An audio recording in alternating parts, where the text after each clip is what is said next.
66-40. Again, 4:02 left here in the third quarter. Great ability for Irvin. Like I said, we got pushed right there. Nothing the guy was trying to do to hurt him, but that really put him off balance. And for him to be able to still make that layup as he completes the three-point play, 67-40. We're at 3:57 to go in the third quarter. Pass inside to Morrison. Morrison going to make a spin move. It's going to be an air ball. Rebounded by DeAndre Mack. Irvin, three-pointer, bang! As he looks to the crowd and shakes his head.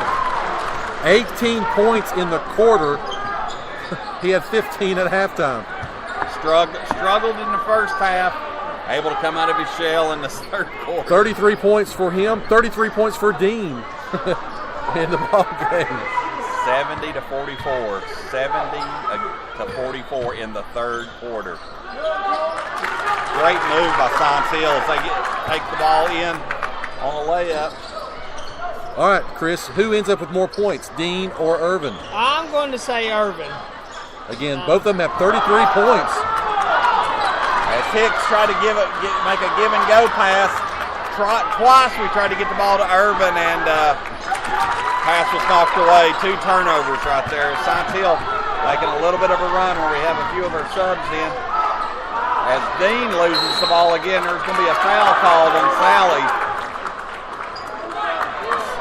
Sally trying to get the loose ball. We've got a little sloppy, Joe, in the last 30 seconds or so. Yep. Sally picks up his second foul. Second team foul for Gate City as looks like Vermillion and Compton comes in back into the game. Guys, maybe steady the ship a little bit and sort of get this thing into the fourth quarter. Guys were playing good that were in there, DeAndre and Hicks and Sally, but just a few little things. Yeah, well, Sally's still in the game right now, so George is on the bench. We have the rest of our starting lineup in. As Science Hill's going to try to go up, ball's going to be knocked away by Dean, taken by Irvin. Irvin's going to take the ball all the way in. They're going to, oh my goodness, they're going to call it charge. He paid for it though. Jordan McLeod set up and they called it on him, and he gets up slowly and then says something, and they're having to separate Sally and Vermillion away from him. Again, a 26-point beatdown right here. Who was it that said something, Chris? It looked like because two of the guys were apologizing coming up. Jordan McLeod got up kind of slow and turned and spoke. I don't know if somebody said something to him first or not. Yeah, because it looked like two or three of the players were mad, and the other two were trying to be peacemakers for Science Hill, saying, nope, we didn't mean anything. As we have a steal in the backcourt by Science Hill in the basket.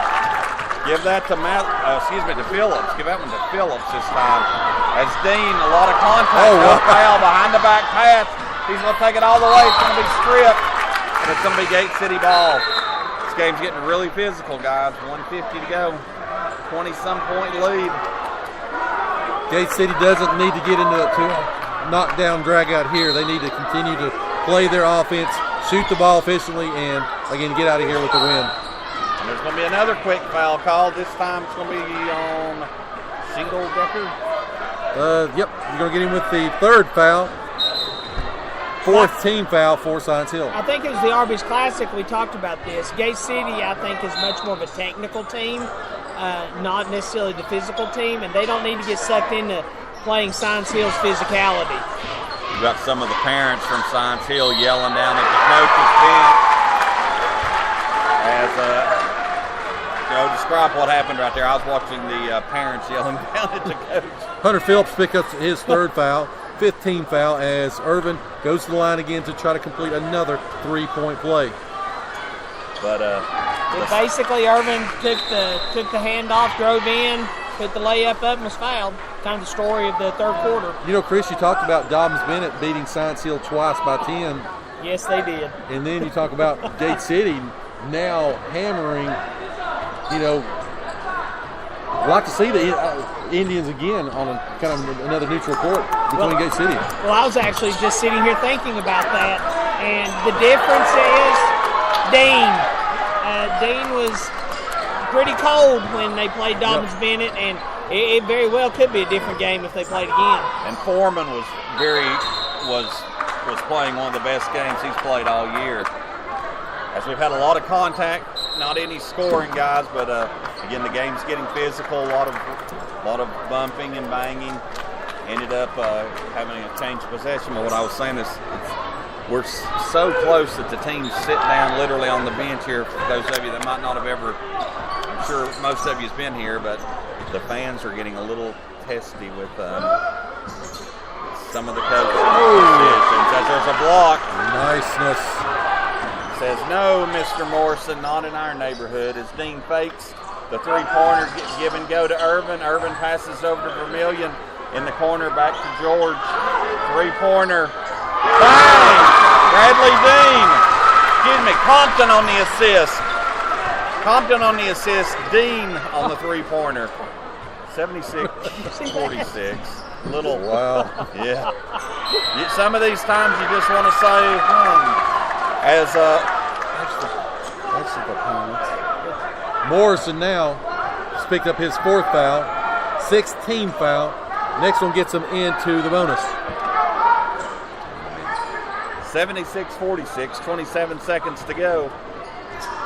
As a few of the Science Hill faithful are heading to the doors already. 20 seconds to go. Dean's going to try to pad his lead over Zach. Actually, Irvin's got the lead. Irvin has the lead now. As contact, and that was beautiful. So much contact. The shot fell short. Drew got the ball almost on an alley-oop and put it in.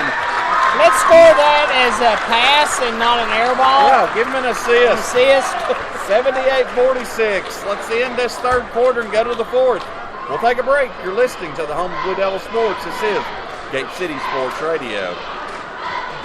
Ken Russell's Barbershop wants to wish the Gate City Blue Devils the best for a great season and wants to thank all of the Blue Devil fans, alumni, and students for their patronage over the last 30 years. And to look your best at the next Blue Devil sporting event, stop by and see Ken and Joey on your way to the game. They are located on Lynn Garden Drive in Kingsport next to Collins Auto Center. Proud supporters of local athletics for almost 4 decades, Ken and Joey Russell say, "Go Big Blue!"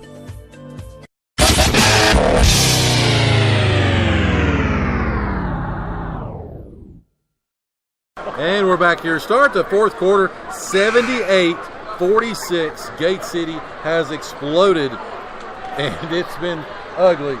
Chris, what do you got stat-wise?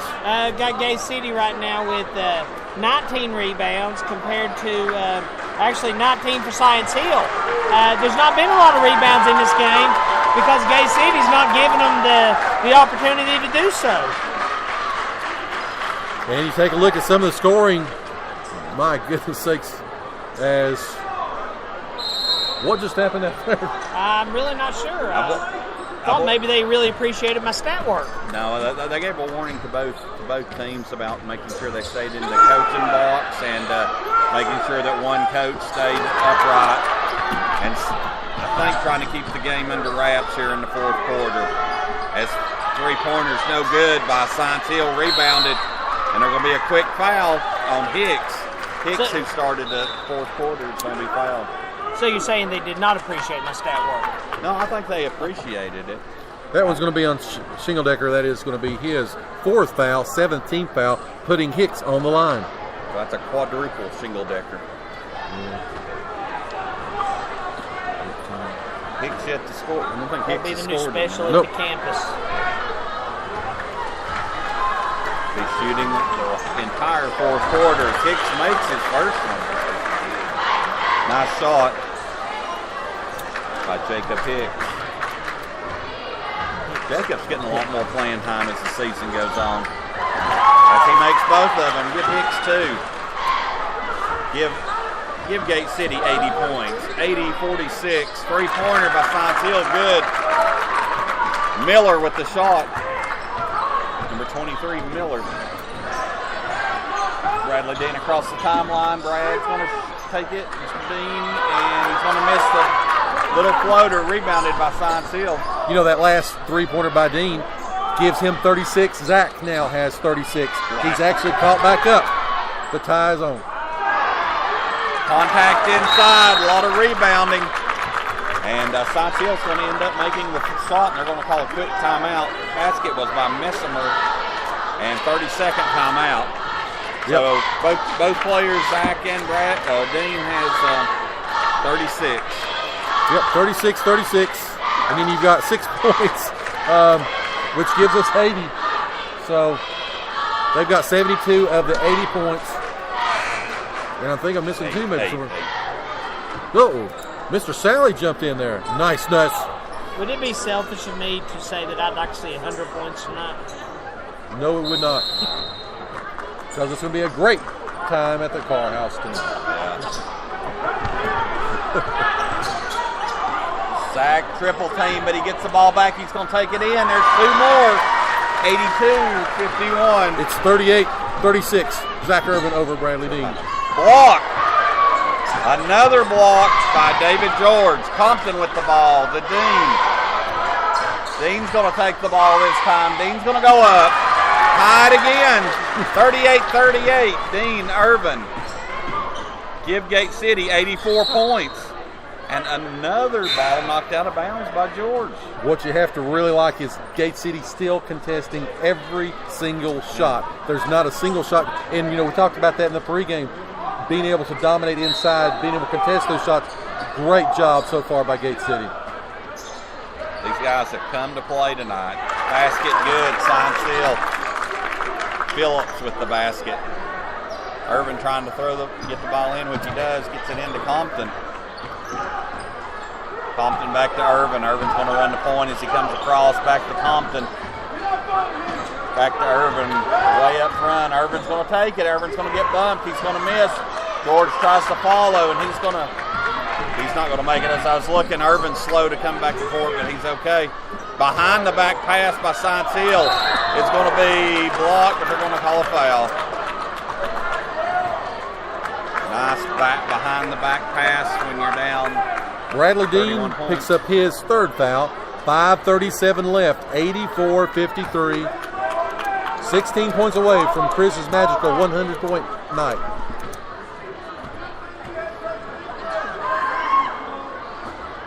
I wonder how often two players score 40 in the game. Pretty sure they're a little bit closer. Is his foot on the line? It's awfully close. I actually thought Jaden Fullen was at one point tonight too, though. So. Makes the free throws. Substitutions back in. Eli Starnes getting his first play of the night. Sally, Luke, Reed, Irvin, and Zach are in. Zach and Bradley are in. Zach throws the pass. He needed to throw it about 30 feet, and he threw it about 35. So Coach Vermillion's going to settle him down as he calls a timeout. I just noticed something interesting. When Science Hill made some substitutions there, some of their players are actually coming off the court grinning and laughing with each other. If I was a coach, we'd be having a little bit of a talk about that. Apparently, Science Hill thinks it's funny to be getting beat by 29 points. Yeah, you wonder...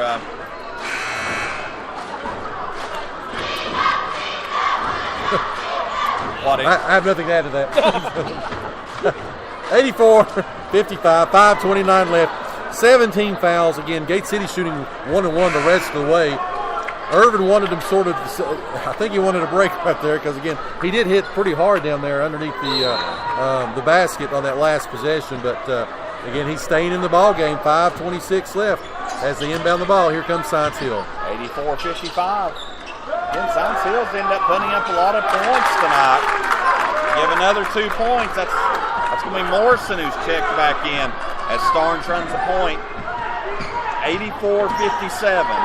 84-57. Starnes with the ball. Backdoor cut to Reed. Reed goes up, blocked. Goes up, and it's going to be knocked out of bounds. It's going to stay Gate City ball.